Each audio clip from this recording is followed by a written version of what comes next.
Jyothish മ്യൂട്ടാണ്.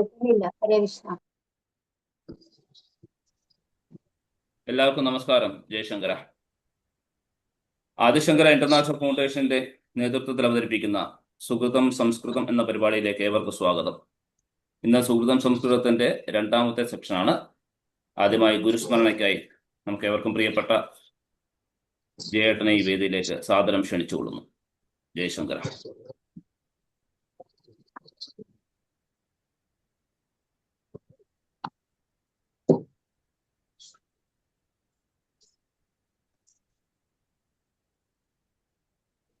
ജയേട്ടൻ ബിസിയാണോ? Drive ചെയ്യാണോ എങ്കിൽ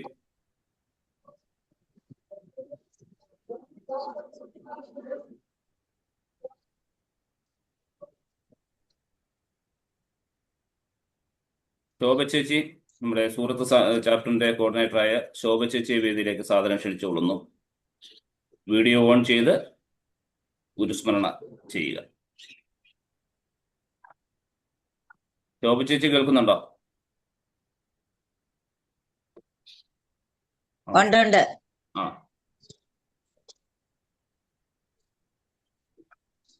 video on ചെയ്ത്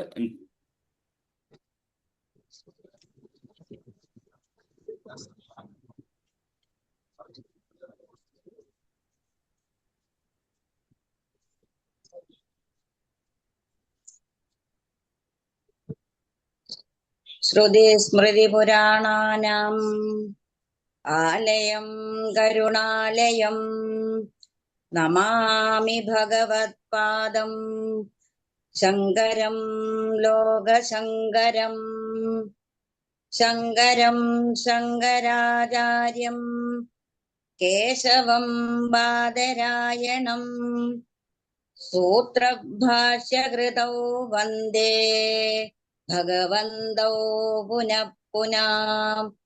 ഈശ്വരോ ഗുരുരാത്മേതി മൂർത്തിഭേദവിഭാഗിനേ വ്യോമവത് വ്യാപ്തദേഹായ ദക്ഷിണാമൂർത്തയേ നമഃ.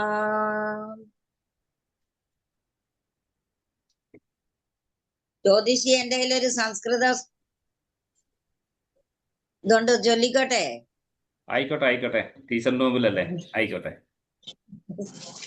ടീച്ചറിന്റെ അനുവാദത്തോടെ ചൊല്ലാം. പഠത സംസ്കൃതം വദത സംസ്കൃതം ലസതു സംസ്കൃതം ചിരേ ഗൃഹേ ഗൃഹേ ച മുനിരപി പുനരപി ജ്ഞാനവൈഭവം വേദവാഗ്മയം ലസതി യത്ര ഭവഭയാപഹാരി മുനിഭിരാർജിതം കീർത്തിരാർജിതായസ്യ പ്രണയനാദ വ്യാസഭാസകാളിദാസ ബാണമുഖ്യകവിഭിः സ്ഥാനമൂർജിതം യസ്യ മന്വതേ വാഗ്വിചിന്തകാഹി വക്ഷുയസ്യ വീക്ഷ്യ മധുരതാം യദ്വിനാ ജനാ നൈവ ജാനത്തെ ഭാരതീയ സംസ്കൃതിം സനാതനാഭിജ്ഞാം വരാം. ജയതു സംസ്കൃതം സംസ്കൃതാത് സംസ്കൃതിസ്തഥാ സംസ്കൃതസ്യ സംസ്കൃതേശ്ച പ്രണയനാശ്ച മനുകുലം. ജയതു സംസ്കൃതം ജയതു മനുകുലം ജയതു ജയതു സംസ്കൃതം ജയതു ജയതു മനുകുലം. ജയശങ്കര. വളരെ സന്തോഷം ശോഭ ചേച്ചി. ഇതിന്റെ അർത്ഥം അറിയണമെങ്കിൽ നമ്മുടെ ഈ സംസ്കൃതത്തിന്റെ ക്ലാസ് മുഴുവൻ കഴിഞ്ഞാൽ ഞങ്ങൾക്കൊക്കെ മനസ്സിലാവും എന്താണ് ഇതിന്റെ അർത്ഥം എന്നുള്ളത്. അതല്ലെങ്കിൽ ടീച്ചർ തന്നെ ഇവിടെ അതിന്റെ എന്ന് വിശദീകരിക്കും. ടീച്ചർ തന്നെ പറഞ്ഞു.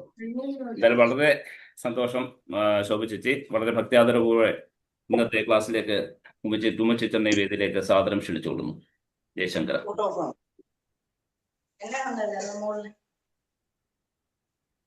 എല്ലാവരും മൈക്ക് ഒന്ന് മ്യൂട്ട് ചെയ്ത് വെക്കുക. ഗുരുർബ്രഹ്മ ഗുരുർവിഷ്ണു ഗുരുർദേവോ മഹേശ്വരഃ ഗുരു സാക്ഷാത് പരം ബ്രഹ്മ തസ്മൈ ശ്രീ ഗുരവേ നമഃ. പഠാമി സംസ്കൃതം നിത്യം വദാമി സദാ ധ്യായാമി സംസ്കൃതം സമ്യക് വന്ദേ സംസ്കൃതമാതരം. സർവേഭ്യോ നമോ നമഃ. അദ്യതന സംസ്കൃത കക്ഷ്യാം പ്രതി സ്വാഗതം. ഇദാനീം അത്ര ഏകം സംസ്കൃത ഗീതം ആലപിതം ഭവതി. ഇവിടെ ഒരു സംസ്കൃത ഗീതം ആലപിച്ചു. സുന്ദരം ആസീത്. പഠത സംസ്കൃതം ഇതി വദതി. തത്ര സംസ്കൃതം പഠിക്കൂ. പഠത സംസ്കൃതം വദത സംസ്കൃതം. സംസ്കൃതം പറയൂ. ഇങ്ങനെ ആ സംസ്കൃതത്തിൽ എന്തൊക്കെയുണ്ട് എന്നൊക്കെ പറയാണ്. ലസതു സംസ്കൃതം ചിരം ഗൃഹേ ഗൃഹേ ച പുനരപി. ഈ സംസ്കൃതം ഓരോ ഗൃഹത്തിലും വീണ്ടും വീണ്ടും ശോഭിക്കട്ടെ, വിളങ്ങട്ടെ എന്ന് പറയാണ്. പിന്നെ അതിന്റെ സമ്പത്തിനെ പറ്റി പറഞ്ഞു തുടങ്ങിയാൽ നമുക്ക് കുറെ അധികം പറയാനുണ്ട്. അതാണ് അവിടെ ചില കാര്യങ്ങളൊക്കെ പറയുന്നു. എത്ര മുനിഭിരാർജിതം, എത്രയോ മുനിമാരാൽ ആർജിക്കപ്പെട്ട ധാരാളം സമ്പത്ത് ഇവിടെ ഉണ്ട്. അതുപോലെ വ്യാസഭാസ കാളിദാസ ബാണൻ മുഖ്യ കവിഭിഹി, അങ്ങനെയുള്ള വ്യാസൻ, ഭാസൻ, കാളിദാസൻ, ബാണൻ മുതലായിട്ടുള്ള കവികളൊക്കെ കീർത്തിരാർജിത യസ്യ പ്രണയനാഥ്, അവരൊക്കെ ഏതൊന്നിനോടുള്ള പ്രണയം കൊണ്ടാണോ ലോകപ്രസിദ്ധരായി തീർന്നത്. കാളിദാസൻ, വ്യാസൻ, ഭാസൻ ഇവരൊക്കെ പ്രസിദ്ധരായത് ആ സംസ്കൃതത്തിനോടുള്ള പ്രണയം കൊണ്ടാണ്. ഇങ്ങനെ അതിന്റെ ഒരു മഹത്വം പറയാണ്. ഇത് വളരെ നല്ല ഒരു ഗീതമാണ്. നമുക്ക് വരും ദിവസങ്ങളിൽ കൂടുതലായിട്ട് അതിനെപ്പറ്റി പറയാം. അതിന്റെ വരികളൊക്കെ നമുക്ക് പഠിക്കാം. എന്തായാലും ഇതിവിടെ അനുസ്മരിച്ചത് നന്നായി.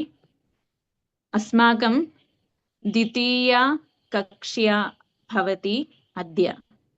ഇന്ന് നമ്മുടെ ദ്വിതീയ കക്ഷ്യ, രണ്ടാമത്തെ ക്ലാസ് ആണ്. കക്ഷ്യ ഇത്യസ്യ ക്ലാസ് ഇത്യർത്ഥഃ. രണ്ടാമത്തെ ദിവസമാണ്. പൂർവം പ്രഥമായാം കക്ഷ്യായാം ഉദ്ഘാടനം ആസീത്. അനന്തരം കിഞ്ചിത് സമയമേവ വയം സംസ്കൃതം പഠിതവന്തः.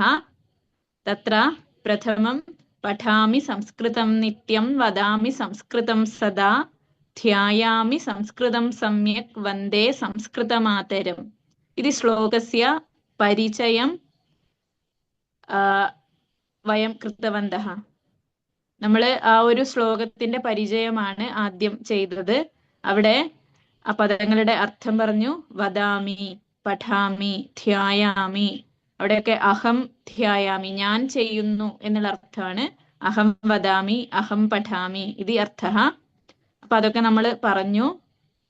പിന്നെ അക്ഷരമാലയെ പരിചയപ്പെടുകയാണ് ചെയ്തത്. അത് തന്നെ നമ്മൾ മുഴുവൻ പറഞ്ഞില്ല. സ്വരാക്ഷരങ്ങളെ പരിചയപ്പെട്ടു. സ്വരം എന്നുള്ള വാക്കിന് തന്നെ സ്വയം രാജതേ ഇതി സ്വരഹ എന്നാണ്. അതായത് തനിച്ച് നിൽക്കാൻ, ഒറ്റയ്ക്ക് നിൽക്കാൻ കഴിവുള്ള അക്ഷരങ്ങളാണ് സ്വരാക്ഷരങ്ങൾ. ഈ സ്വരാക്ഷരങ്ങളോട് ചേരുന്ന സമയത്ത് മാത്രമേ വ്യഞ്ജനാക്ഷരങ്ങൾ നമുക്ക് സുഖമായിട്ട് ഉച്ചരിക്കാൻ കഴിയുകയുള്ളൂ. കാരണം ക എന്നുള്ള അക്ഷരം അത് ക് എന്ന വർണ്ണത്തോട് ആ എന്ന സ്വരാക്ഷരം ചേരുന്നതാണ് ക. നമുക്ക് ക എന്ന് പറയണമെങ്കിൽ അതിനോട് ആ ചേരണം. അല്ലെങ്കിൽ ക് ഖ് ഗ ഖ് ങ് ഇങ്ങനെ ആ വ്യഞ്ജനാക്ഷരത്തിലുള്ള ആ വർണ്ണങ്ങൾ വരുള്ളൂ. അപ്പോ കായിന്റെ ക് എന്നുള്ളതിന്റെ കൂടെ ആ ചേർന്ന് കാ ആവുന്നു, ക് എന്നതിന്റെ കൂടെ ഈ ചേർന്ന് കീ ആവുന്നു.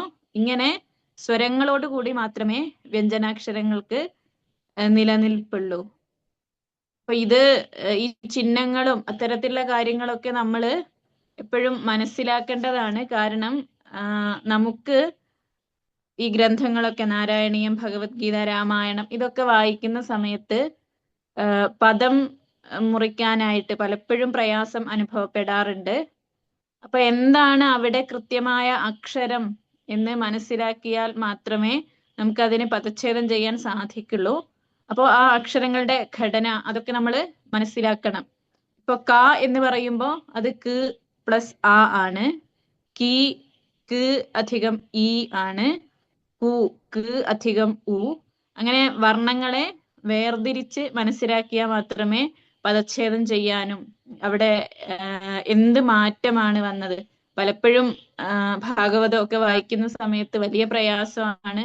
തച്ഛ്രുത്വ എന്നൊക്കെ കേൾക്കുമ്പോൾ ഇത് എന്താണ് വാക്ക് എന്നുള്ളത് മനസ്സിലാകാതെ പോകും. തത് ശ്രുത്വ ആണ്. അപ്പൊ അതിന് കൃത്യമായിട്ട് ആ വാക്ക് മനസ്സിലാവണമെങ്കിൽ അക്ഷരങ്ങൾ എങ്ങനെ മാറുന്നു എന്നുള്ളതൊക്കെ മനസ്സിലാക്കണം. അപ്പൊ നമുക്ക് വ്യഞ്ജനാക്ഷരങ്ങളെ ഒന്ന് പരിചയപ്പെടാം. ഇത് ഷെയർ ചെയ്യാൻ തക്കവണ്ണം സെറ്റിങ്സ് ചെയ്താൽ നന്നായിരുന്നു.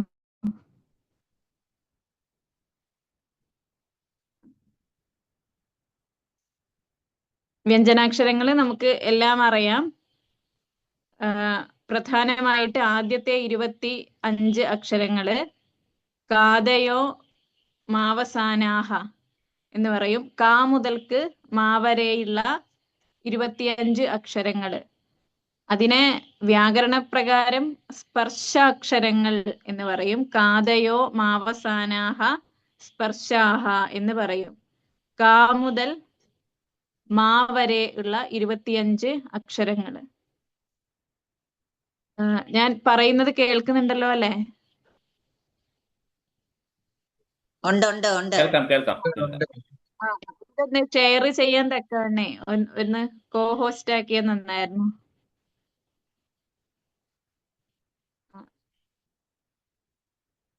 അപ്പോ കാ മുതൽക്ക് ക ഖ ഗ ഘ ങ ച ഛ ജ ഛ ഞ ട ഠ ഡ ഠ ണ ത ഥ ദ ഥ ന പ ഫ ബ ഫ മ ഇങ്ങനെ 25 അക്ഷരങ്ങള്.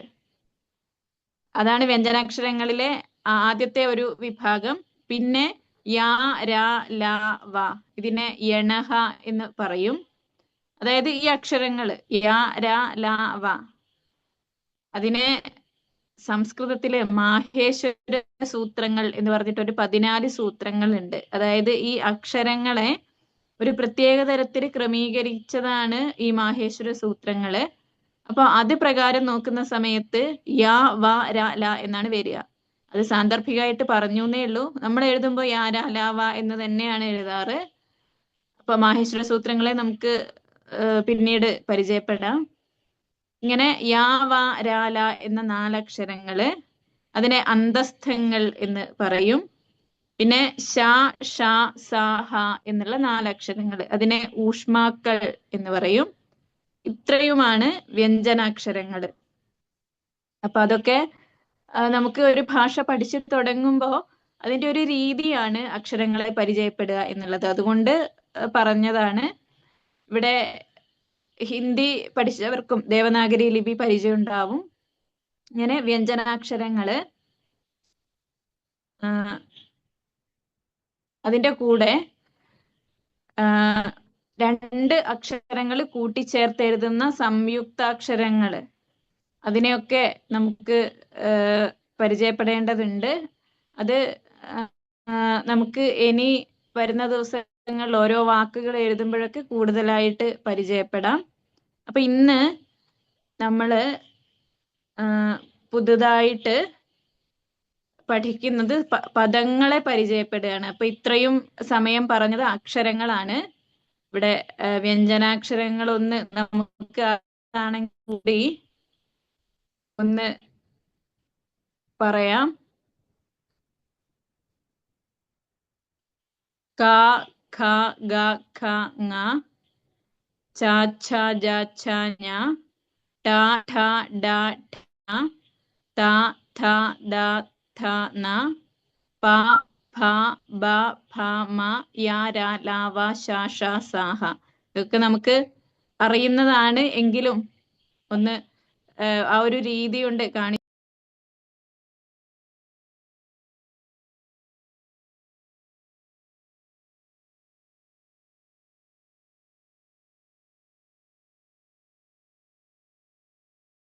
ടീച്ചറെ മ്യൂട്ടായി. ടീച്ചറിന്റെ ടീച്ചറെ കേൾക്കുന്നില്ല. ലെഫ്റ്റ് ആയത് എനിക്ക് തോന്നുന്നു എന്തോ ഇതായിരുന്നു. കോള് വന്നതാവാം മൊബൈലിലായുമ്പോൾ.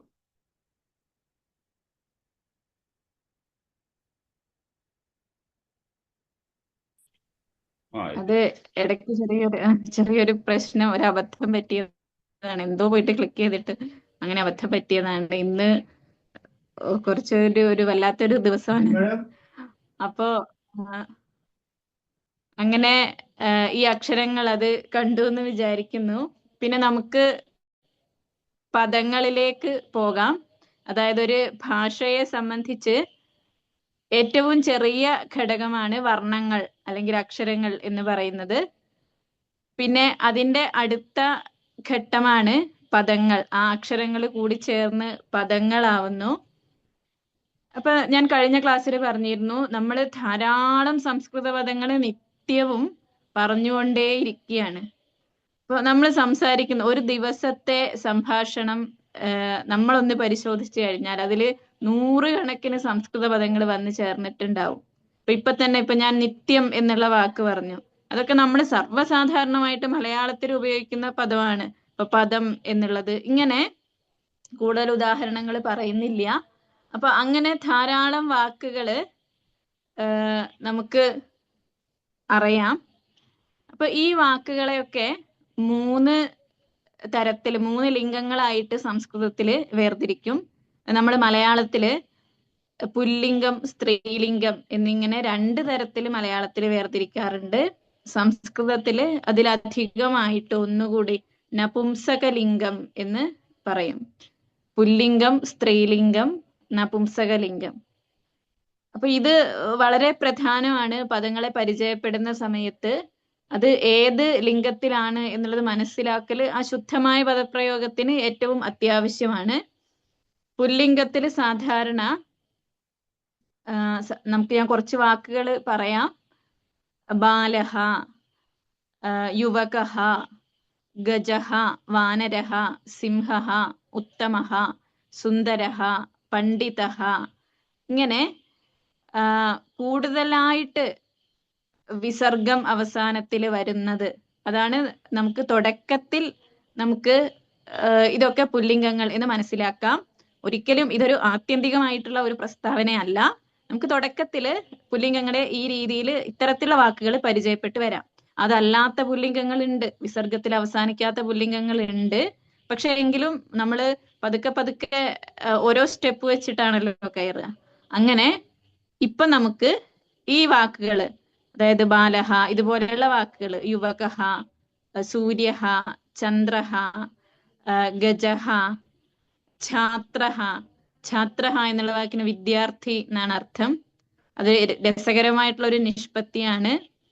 ഛത്രം പിടിച്ചു പോകുന്ന ആളാണ്, കുട പിടിച്ചു പോകുന്ന ആളെയാണ് ഛാത്രഃ എന്ന് പറയുന്നത്.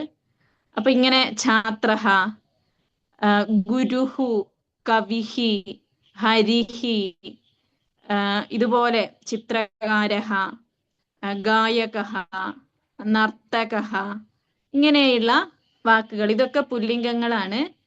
അതുപോലെ സ്ത്രീലിംഗത്തിന് ഉദാഹരണങ്ങൾ പറയുകയാണെങ്കിൽ ബാലിക, ഗായിക, ദേവി, ഗൗരി, നർത്തകി, മാല, ലത, അംബ, അനുജ.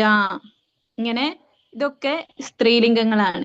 ഇപ്പൊ പൊതുവെ നമ്മൾ എടുത്തു നോക്കുന്ന സമയത്ത് സ്ത്രീലിംഗങ്ങളൊക്കെ ദീർഘത്തിൽ അവസാനിക്കുന്നതായിട്ട് കാണാം. ആകാരാന്തമായിട്ടും ഇകാരാന്തമായിട്ടും. ആകാരാന്തം എന്ന് പറഞ്ഞാല് ആ എന്ന് ദീർഘത്തിൽ അവസാനിക്കുന്നത്, ഈ എന്ന് ദീർഘത്തിൽ അവസാനിക്കുന്നു. ദേവി, ഗൗരി, പാർവതി, സുന്ദരി, ഇങ്ങനെയുള്ള വാക്കുകളൊക്കെ. ഇതും നമ്മൾ തുടക്കം എന്നുള്ള രീതിയിൽ പറയുന്നതാണ്. അതൊരു നിയമമൊന്നും അല്ല.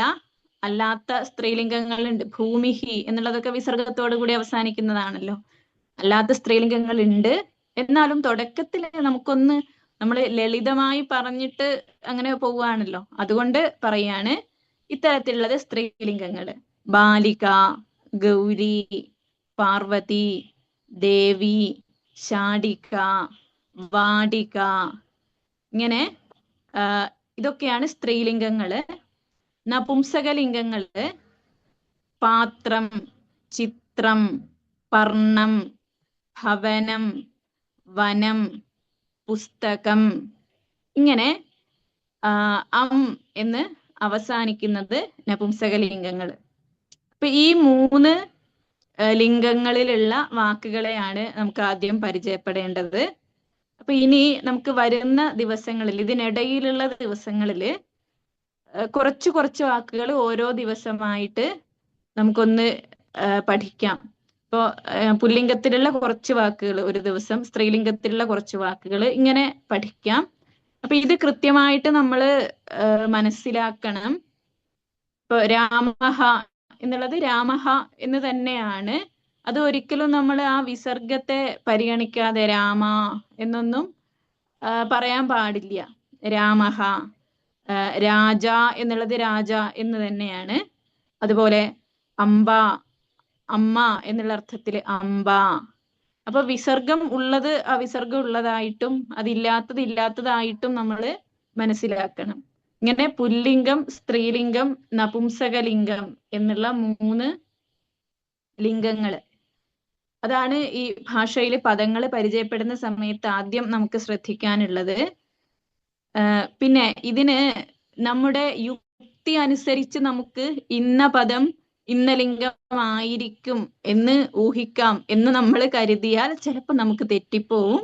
കാരണം ഇതിങ്ങനെ ഒരു അവിടെ അങ്ങോട്ട് സെറ്റ് ചെയ്ത് വെച്ചതുപോലെ ഇപ്പൊ ചില പദങ്ങള് അത് സ്ത്രീലിംഗമാണ്, അത് പുല്ലിംഗമാണ് എന്ന് ആദ്യേ സെറ്റ് ചെയ്ത് വെച്ചിട്ടുണ്ട്. അപ്പൊ ചിലപ്പോ നമ്മൾ യുക്തി ഉപയോഗിച്ചിട്ട് അത് ഇന്ന ലിംഗമായിരിക്കും എന്ന് നിർണയിച്ചാൽ നമുക്ക് തെറ്റാൻ സാധ്യതയുണ്ട്. അപ്പോ അതെങ്ങനെ മനസ്സിലാക്കും, ഏത് ലിംഗമാണ് എന്ന് എങ്ങനെ മനസ്സിലാക്കും എന്ന് ചോദിച്ചാൽ നമ്മൾ കൂടുതലായിട്ട് ഇത്തരത്തിലുള്ള പുസ്തകങ്ങൾ വായിച്ച് അങ്ങനെ പരിചയത്തിലൂടെ വേണം അറിയാൻ. എപ്പോഴും നമ്മുടെ ആ ഒരു ഊഹം ശരിയാവണം എന്നില്ല. ഇപ്പൊ ഉദാഹരണമായിട്ട് തോണി എന്നുള്ള വാക്ക് നൗക, അത് സ്ത്രീലിംഗമാണ്. അപ്പൊ അത് നൗക എന്നുള്ളത് ഒരു വസ്തുവാണ്.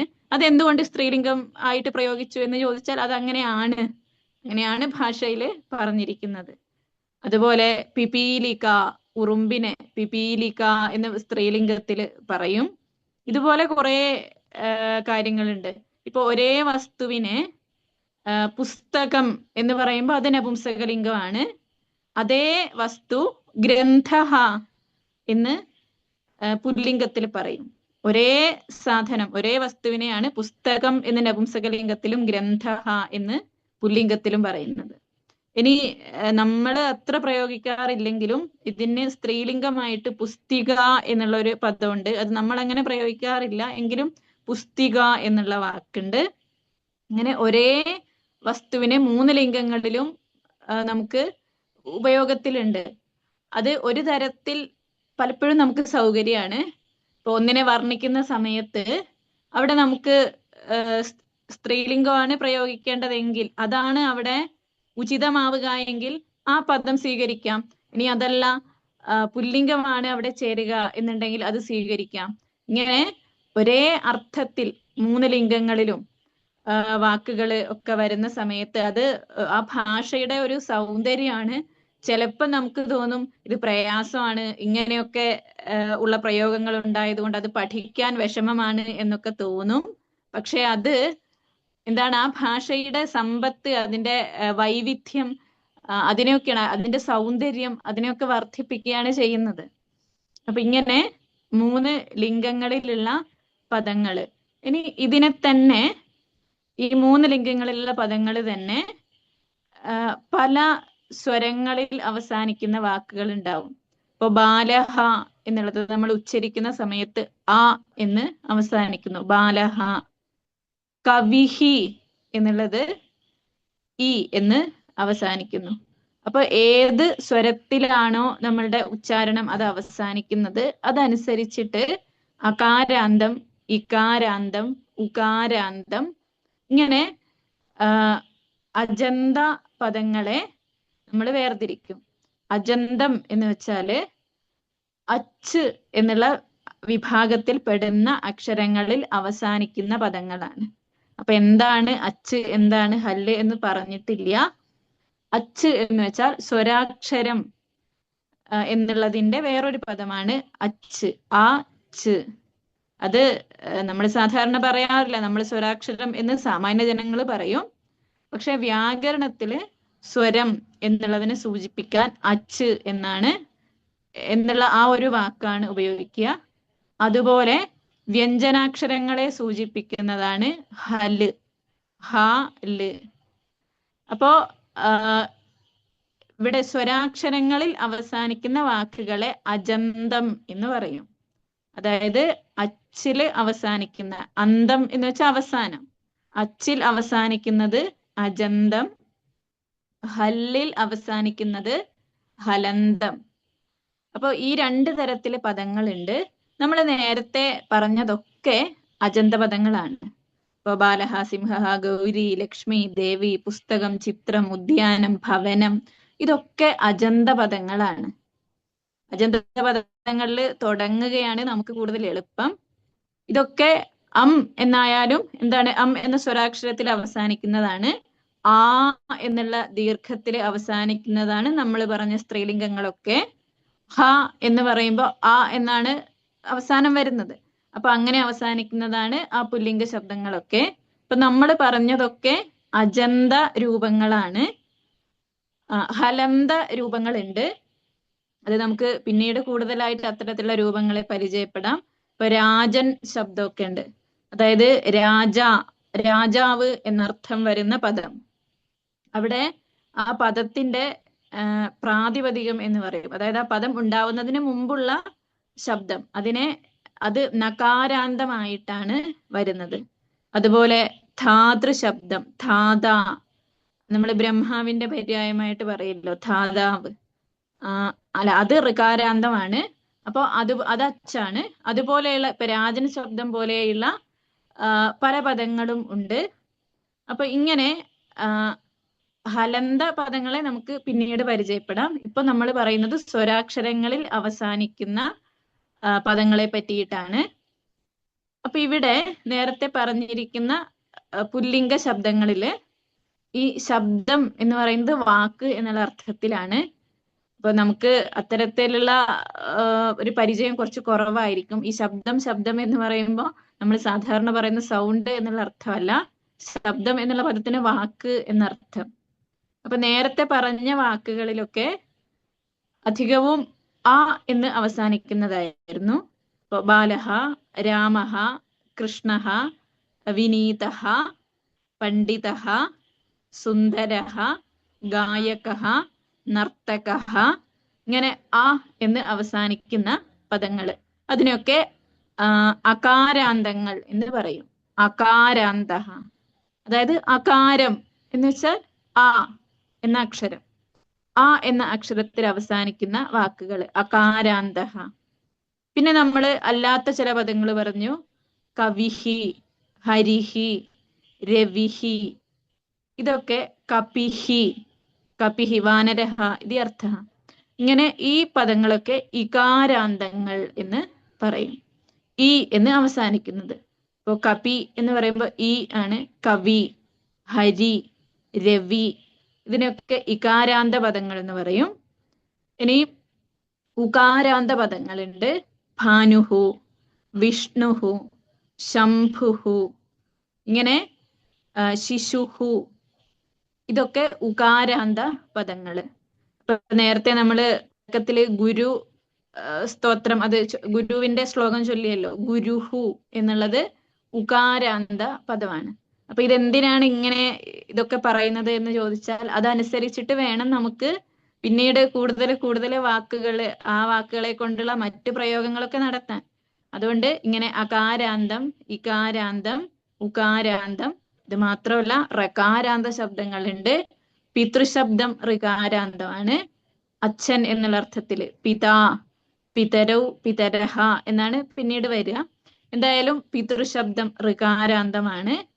ഇങ്ങനെ ഓകാരാന്ത ശബ്ദമുണ്ട്, ഔകാരാന്ത ശബ്ദമുണ്ട്.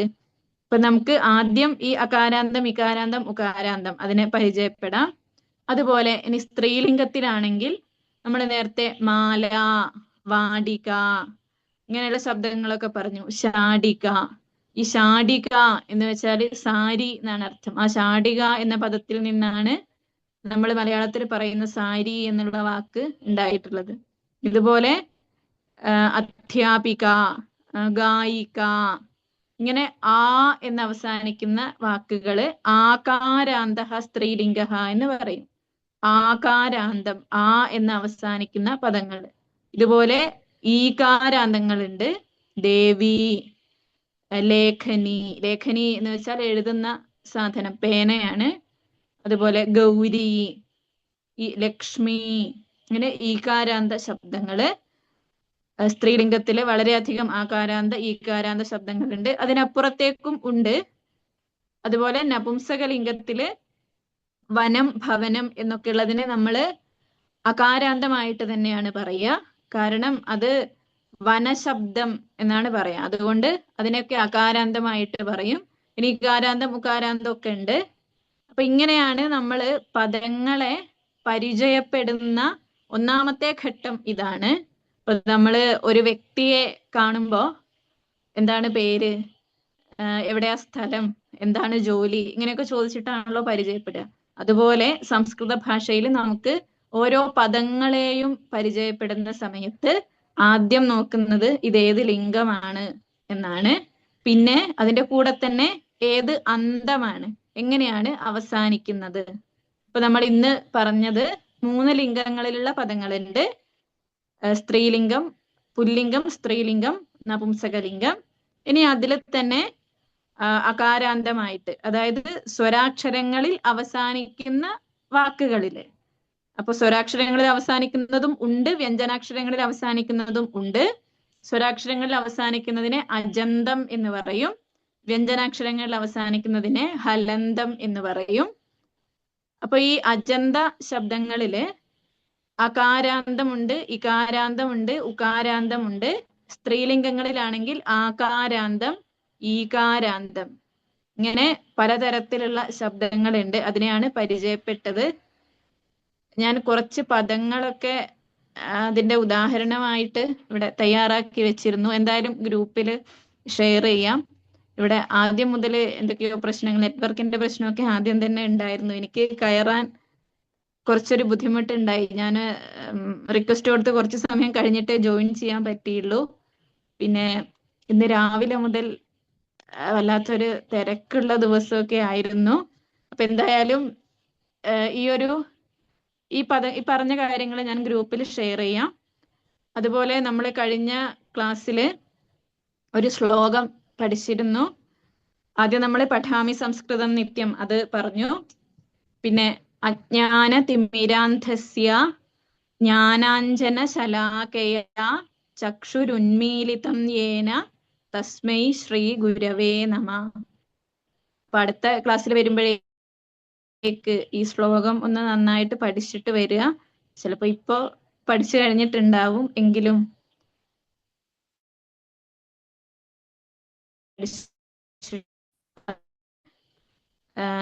സംഭാഷണം നമ്മൾ കഴിഞ്ഞ ദിവസം മമ നാമ ഈ ഒരു അതുപോലെ അഹം എന്ന് പറഞ്ഞിട്ട് ഞാൻ ഇങ്ങനെ പരിചയപ്പെടുത്തുന്ന ആ ഒരു സംഭാഷണം പഠിച്ചു. ഇവിടെ അവൻ, അവൾ എന്ന് പറഞ്ഞ് പരിചയപ്പെടുത്താൻ സഹ, സാ എന്നുള്ള 2 വാക്കുകൾ നമുക്ക് പഠിക്കാം. സഹ അധ്യാപക, സഹ യുവക, സഹ പണ്ഡിത. ഇങ്ങനെ അവൻ എന്ന് പറഞ്ഞ് പരിചയപ്പെടുത്തുന്നു. അതുപോലെ സാ എന്ന് പറഞ്ഞ് പരിചയപ്പെടുത്തുക. ഈ 2 പദങ്ങൾ പരിചയപ്പെടാം. എന്തായാലും ഇതൊക്കെ ഗ്രൂപ്പിൽ ഷെയർ ചെയ്യുന്നുണ്ട്. ഇന്ന് കുറച്ച് പ്രശ്നങ്ങൾ, നെറ്റ്വർക്കിന്റെ പ്രശ്നങ്ങളും അങ്ങനെയൊക്കെ ഉണ്ടായിരുന്നു. അപ്പൊ നിർത്താനുള്ള സമയമായി. എന്തെങ്കിലും പറയാനുണ്ടെങ്കിൽ പറയാം.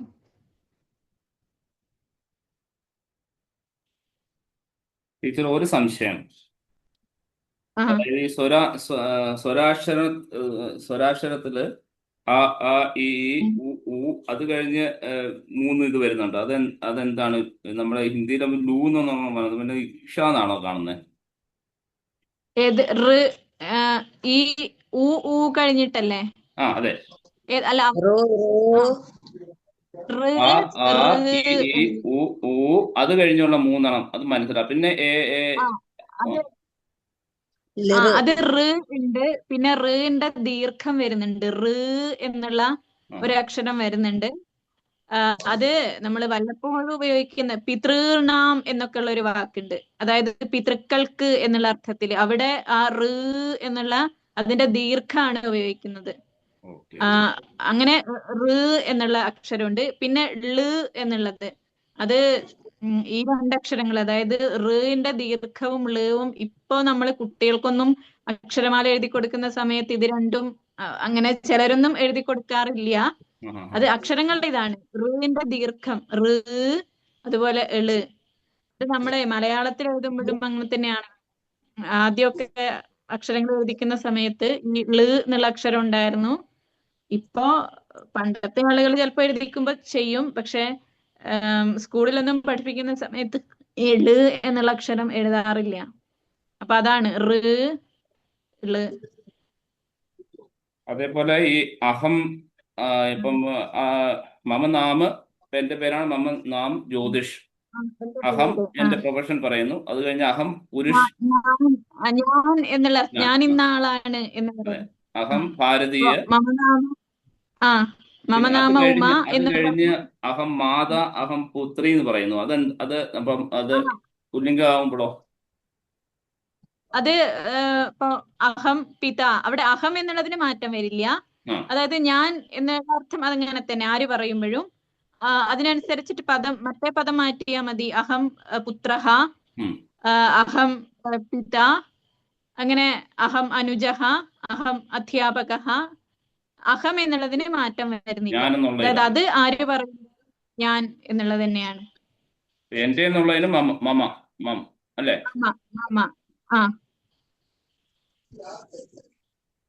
ടീച്ചറെ, സമ്യക് എന്നുള്ളതിന്റെ അർത്ഥം എന്തുവായിരുന്നു ടീച്ചറെ? നന്നായിട്ട്, അതായത് നല്ല രീതിയില്, ഉത്തമം എന്നൊക്കെയുള്ള അർത്ഥം. നന്നായിട്ട്, നല്ല രീതിയില്.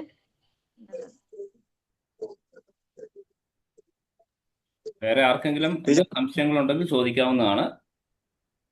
ടീച്ചർ നമസ്കാരം. പേര് ചോദിച്ചോട്ടെ. ഞാൻ നാരായണൻ. ടീച്ചർ, ഞാൻ ഇതുമായിട്ട് ബന്ധമില്ലാത്തൊരു വിഷയം ചോദിക്കണം.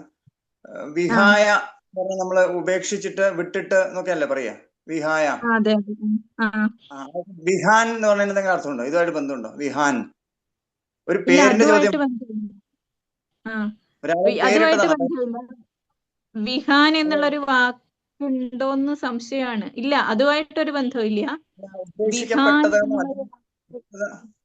അതിന്റെ പാസ്റ്റ് ടെൻസ് ആയിട്ടൊക്കെ എടുക്കാൻ പറ്റുമോ? ഇല്ല, വിഹായ ഇല്ല. വിഹായ എന്ന് ഒരു അവ്യയം എന്ന് പറയും. അതായത് അതിന് മാറ്റം ഇല്ല, അതെപ്പോഴും അങ്ങനെ തന്നെ ആയിരിക്കും. ഉപേക്ഷിച്ചിട്ട് എന്നർത്ഥം വരുന്ന ആ ഒരു വാക്ക് അപ്പൊ ആരുടെ കൂടെ ചേരുമ്പോഴും എവിടെ പ്രയോഗിക്കുമ്പോഴും വിഹായ എന്ന് തന്നെയാണ്. അത് മാറ്റം ഇല്ലാത്തതാണ്. അവ്യയം എന്ന് പറയൂ അതിന്. വിഹാൻ എന്നുള്ളൊരു പദം ഇല്ല. എന്തായാലും ഇതുമായിട്ട് ബന്ധമൊന്നുമില്ല. നമസ്തേ. ഒരു കാര്യം ചോദിച്ചോട്ടെ. ഇതിനു മുന്നേ ചർച്ച ചെയ്യണമെന്ന് പറഞ്ഞിട്ടുണ്ടായിരുന്നു. മീൻസ് നമ്മള് സംസാരിക്കണം ഗ്രൂപ്പില്. അപ്പൊ നമ്മളൊക്കെ എങ്ങനെയത് ഒരു മീഡിയ ഇല്ലല്ലോ. അല്ല, അത് വോയിസ് മെസ്സേജ് ആയിട്ടേ ഗ്രൂപ്പില് പറഞ്ഞോളൂ. ഇപ്പൊ നമ്മള് കഴിഞ്ഞ ആഴ്ച ഇങ്ങനെ മമനാമ അത് പറഞ്ഞല്ലോ. അപ്പൊ അത് വെച്ചിട്ട് ഇപ്പൊ ഓരോരുത്തർക്കും പേര് പറഞ്ഞ് പരിചയപ്പെടുത്താണെങ്കിൽ സുഹൃതം സംസ്കൃതം എന്നുള്ളൊരു പ്രത്യേക ഗ്രൂപ്പുണ്ട്. അതിൽ മാത്രം സുഹൃതം സംസ്കൃതം മലയാളം പ്രത്യേക ഗ്രൂപ്പുണ്ട്. അതിൽ മാത്രമാണ് നമ്മൾ ഈ ലിങ്ക് ഇടുന്നത്. ആ ഗ്രൂപ്പിൽ ചർച്ച ചെയ്യാവുന്നതാണ്. അതെ അതെ, അതിൽ പറയാം. അത് അതിൽ ആരെങ്കിലും ഇങ്ങനെ അഡ്മിൻ ഉണ്ടായിരുന്നു. വോയിസ് മെസ്സേജ് അയക്കുകയാണെങ്കിൽ നമുക്ക് എന്തായാലും നമുക്ക് അതൊന്ന് തിരിച്ച് ഞാനത് പ്രതികരിച്ച് അങ്ങനെ ഒരു ആക്റ്റീവായിട്ട് പോകും. ഇത് എന്താന്ന് വെച്ചാൽ ഈ കഴിഞ്ഞ ദിവസം എന്ന് പറയുന്നത് എനിക്കും നല്ല തിരക്കായിരുന്നു. ഇന്നിപ്പോ ഞാന് രാവിലെ ഒരു 4 മണിക്ക് തുടങ്ങിയതാണ്. അപ്പൊ അങ്ങനെ കുറച്ച് തിരക്കായി പോയിട്ടാണ്. ഞാനും വിചാരിച്ചിരുന്നു ഇങ്ങനെ ഓരോ ദിവസവും പറയണം എന്നൊക്കെ ഉള്ളതേ. അപ്പൊ തീർച്ചയായിട്ടും വോയിസ് മെസ്സേജ് ആയിട്ട് പറഞ്ഞോളൂ. ഇപ്പൊ നമുക്ക് എന്ത് വേണമെങ്കിലും പറയാം ഇതുമായിട്ട് ബന്ധപ്പെട്ടിട്ട്. ഇപ്പൊ നമുക്ക് കൂടുതലായിട്ട് നമുക്ക് അറിയുന്ന പദങ്ങൾ വേണമെങ്കിൽ പറയാം. അപ്പൊ അതിൽ എന്തെങ്കിലും തെറ്റ് ഉണ്ടെങ്കിൽ അത് ശരിയാക്കാം. അങ്ങനെ വോയിസ് മെസ്സേജ് ആയിട്ട് അയക്കുമ്പോൾ ഒന്നുകൂടി സൗകര്യമാണല്ലോ, നമുക്ക് ടൈപ്പ് ചെയ്യൊന്നും വേണ്ടല്ലോ. അപ്പൊ അങ്ങനെ പറഞ്ഞ് ശീലിക്കാം. അത് ആരെങ്കിലും ഒന്ന് പറയുകയാണെങ്കിൽ അതിനെ പ്രതികരിക്കും. അങ്ങനെ നമുക്ക് ഒരു ചർച്ച പോലെ മുന്നോട്ട് പോവാം. ടീച്ചറെ, ഞായറാഴ്ച മാത്രമാണോ അതോ ഏത് ദിവസം വേണമെങ്കിലും നമുക്ക് വോയിസ് മെസ്സേജ് ഇടാമോ? അത് ഏത് ദിവസം വേണമെങ്കിലും ചെയ്യാം. പക്ഷെ അത് ഈ എന്താണ് അഡ്മിൻസ് ഓൺലി അങ്ങനെ ഞാൻ ഒരു സമയത്ത് നോക്കിയപ്പോ അങ്ങനെയായിരുന്നു. അത് പക്ഷെ നമ്മൾ തന്നെ അത് ശ്രദ്ധിക്കണം. കാരണം മറ്റ് മെസ്സേജുകള് ഇടാതിരിക്കണം. അത് നമ്മുടെ ഒരു ഉത്തരവാദിത്വമാണ്. ഇത് സംബന്ധമായിട്ടുള്ള കാര്യങ്ങൾ മാത്രം, അത് വോയിസ് മെസ്സേജ് ആണെങ്കിലും അല്ലാത്തതാണെങ്കിലും വേറൊന്നും നമുക്ക് ഗുഡ് മോർണിംഗോ അങ്ങനത്തെ ഒന്നും വേണ്ട, വേറെ കാര്യങ്ങളൊന്നും വേണ്ട. ഇത് മാത്രം ഒന്ന് ഷെയർ ചെയ്യാൻ ശ്രദ്ധിക്കുക. ഈ പുതിയ ലളിതാ ആളെ എന്താണ്? സഹസ്രനാമത്തിലെ വാക്കുകളൊക്കെ സ്ത്രീലിംഗം ആ ഈ വിഷ്ണു അതെ, സഹസ്രനാമത്തിലെ ദീർഘമില്ല. പുല്ലിംഗം. പുല്ലിംഗം. അതെ അതെ, അങ്ങനെയാണ്. ശരിക്കും അത് നമ്മൾ പണ്ട് പേരിടാനൊക്കെ ആൺകുട്ടിയാണെങ്കിൽ വിഷ്ണു സഹസ്രനാമം എടുക്കും, പെൺകുട്ടിയാണെങ്കിൽ ലളിതാ സഹസ്രനാമം എടുക്കും. അങ്ങനെയായിരുന്നു നമ്മുടെ ഒരു രീതി. അപ്പൊ ശരിക്കും അത് നോക്കുകയാണെങ്കിൽ തന്നെ ഇത് പറഞ്ഞത് നല്ലൊരു വഴിയാണ്. അത് നോക്കുകയാണെങ്കിൽ നമുക്ക് കുറെ പുല്ലിംഗങ്ങളും കുറെ സ്ത്രീലിംഗങ്ങളും കിട്ടും. ഈ അഡ്മിഷൻ ഡീലൊന്ന് മാറ്റിയിട്ടുണ്ട്. അപ്പം ഈ സുഹൃതം സംസ്കൃതം ഗ്രൂപ്പിലുള്ള എല്ലാവർക്കും അതിനകത്ത് സംശയങ്ങൾ ചോദിക്കാവുന്നതാണ്. അവർക്ക് വോയിസ് മെസ്സേജോ അത് ടീച്ചറിന്റെ സമയം പോലെ മറുപടി തരും. അതാണ് ടീച്ചർ ഉദ്ദേശിച്ചതെന്നാണ് ഞാൻ മനസ്സിലാക്കുന്നത്. അതെ അതെ അതെ, അത് നമ്മൾ തന്നെ ശ്രദ്ധിക്കുകയാണ്, വേറെ ഒന്നും വരാതിരിക്കാൻ. പിന്നെ ഒരു കാര്യം കൂടി, പുതിയ 2 പേര് ജോയിൻ ചെയ്യണം എന്ന് പറഞ്ഞു. അപ്പൊ അതിനെന്ത് ചെയ്യണം? അത് സുഹൃതം സംസ്കൃതം ഗ്രൂപ്പിൽ ജോയിൻ ചെയ്താൽ മതി. അതിന്റെ ലിങ്ക് നമ്മൾ മെസ്സേജ് ആയിട്ട് കൊടുക്കുന്നുണ്ട്, പോസ്റ്റ് ആയിട്ട് തന്നെ കൊടുക്കുന്നുണ്ട്. അത് നമ്മുടെ കമ്മ്യൂണിറ്റി ഗ്രൂപ്പിൽ എല്ലാത്തിനകത്തും ഉണ്ടാകുന്നു. ഇന്നുകൂടി ഇട്ടിട്ടുണ്ട്. സ്ഥിരം ഒരു നമ്മുടെ ഈ ലിങ്ക്, വാട്സപ്പ് ഗ്രൂപ്പിൽ ജോയിൻ ചെയ്യാനുള്ള ലിങ്ക് കൊടുത്തിട്ടുണ്ട്. സ്ഥിരമായിട്ട് ഒരു ലിങ്ക് തന്നെയാണോ എന്തേ? സുഹൃതം സംസ്കൃതത്തിന് സ്ഥിരമായിട്ട് ഒരു ലിങ്ക് തന്നെയാണോ എല്ലാവർക്കും? അല്ലല്ല, സുഹൃതം സംസ്കൃതം എന്നുള്ള അതിന് ലിങ്ക് വേറെ വേറെയാണ് വരുന്നത്. പക്ഷേ ഈ വാട്സപ്പ് ഗ്രൂപ്പിന്റെ ലിങ്ക് ഒന്ന് തന്നെയാണല്ലോ. അതിനകത്ത് മാത്രമേ സുഹൃതം സംസ്കൃതത്തിൽ ഈ ഗ്രൂപ്പിലുള്ളവർക്ക് മാത്രമേ ഈ ക്ലാസ്സിൽ ജോയിൻ ചെയ്യാൻ സാധിക്കുള്ളൂ. മറ്റേ കമ്മ്യൂണിറ്റി ഗ്രൂപ്പിൽ ഇത് ഇടാറില്ല. കാരണം എല്ലാവരും കൂടെ വന്നിട്ട് താല്പര്യമുള്ളവർക്ക് മാത്രം മതിയല്ലോ ഇവിടെ. അതുകൊണ്ടാണ് അങ്ങനെ ചെയ്തത്. ആ ഗ്രൂപ്പിലേക്ക് ജോയിൻ ചെയ്യാനുള്ള ലിങ്ക് ഒന്ന് ഇട്ടേക്കണേ. എന്റെ ഫോണില് ഇന്ന് ഇത് വന്നിട്ടില്ല, ഓപ്പൺ ആക്കിയിട്ട് കിട്ടുന്നില്ല. പക്ഷെ അദ്ദേഹത്തിന്റെ ഫോണിലാണ് ഇപ്പൊ ഞാൻ കയറിയിരിക്കുന്നത്. അത് സരസ്വതി എപ്പോഴും നമ്മുടെ ഗ്രൂപ്പിൽ ഇല്ലായിരുന്നു. ഇപ്പൊ ഞാൻ ആഡ് ചെയ്തിട്ടുണ്ട്.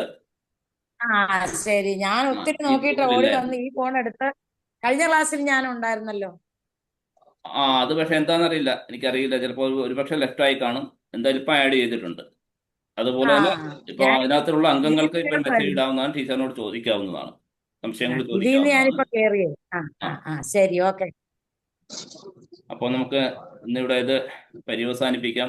അതിനുമുമ്പായി ആദിശങ്കര ഇന്റർനാഷണൽ ഫൗണ്ടേഷന്റെ മാനേജിംഗ് ട്രസ്റ്റി ആയിട്ടുള്ള ബഹുമാനപ്പെട്ട സുരേഷ് ഏട്ടനെ വേദിയിലേക്ക് സാദരം ക്ഷണിച്ചുകൊള്ളുന്നു 2 വാക്ക് സംസാരിക്കുന്നതിനായി. എല്ലാവർക്കും നമസ്കാരം.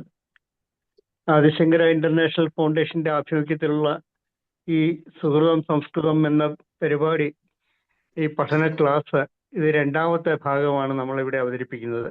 മുമ്പ് നമ്മൾ ആ ക്ലാസ് മലയാളത്തിലും ഇംഗ്ലീഷിലും നടത്തി ഒട്ടേറെ ആളുകൾ അതിൽ പങ്കെടുത്തിട്ടുണ്ട്.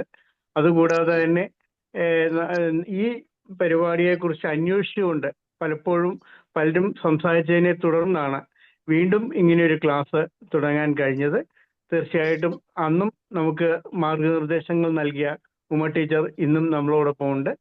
തീർച്ചയായിട്ടും ഈ ഉമ ടീച്ചറുടെ ക്ലാസ്സുകൾ എല്ലാവർക്കും വളരെ നല്ല രീതിയിൽ അനുഗ്രഹം ചൊരിയട്ടെ, നല്ല രീതിയിൽ നമുക്ക് സംസ്കൃത പഠനം മുന്നോട്ട് നയിക്കാൻ കഴിയട്ടെ എന്ന് പറഞ്ഞുകൊണ്ട് പ്രാർത്ഥിച്ചുകൊണ്ട് ഞാൻ എൻ്റെ വാക്കുകൾ ചുരുക്കുന്നു. ഉമ ടീച്ചർക്ക് എല്ലാവിധ ആശംസകളും അറിയിക്കുന്നു.